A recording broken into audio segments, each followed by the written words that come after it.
ไอ้พวกที่ชอบถามหมอดูมากอะคนที่เขาเพิ่งเลิกไปแฟนเก่าเขาจะกลับมาไหมคะพี่ถามมึงจริงๆเหอะว่าตอนที่เขาเดินจากไปเนี่ยเขาเดินจากไปเพราะอะไรอย่างแรกเขานอกใจมึงเขาไปอยู่กับคนอื่นแล้วเขาจะกลับมาเนี่ยมึงจะเอามันกลับมาทำอะไรเหรอคนที่นอกใจมึงแล้วไม่ได้เลือกมึงด้วยซ้ำคนอย่างเงี้ยเขาเรียกว่าไม่มีที่ไปถ้ากลับมาเนี่ยมันไม่ได้มีใจกับมึงนะมึงรู้ใช่ปะแล้วถ้ามันรักษาตัวเสร็จเดี๋ยวมันก็ไปจากมึงอีกทีหนึ่งมันกลับมาแค่เพราะว่ามึงมันโง่มึงเป็นได้แค่โรงพยาบาลมึงไม่ใช่บ้านเขารักษาเสร็จเขาก็ไปแต่ถ้าผู้ชายเขาเดินมาแล้วเขาบอกว่าเขาไม่รักมึงแล้วอ่ะเขาเลยอยากเลิกกับมึงอ่ะเขาจะกลับมาเนี่ยมึงคิดว่าเขาล้มหัวฟาดพื้นแล้วลืมหรือว่าเคยไม่รักมึง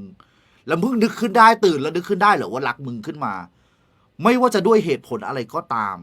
มึงไม่ต้องเอาคนที่เดินออกจากชีวิตมึงอ่ะกลับคืนมาหรอกมีสติและอยู่กับปัจจุบันบ้าง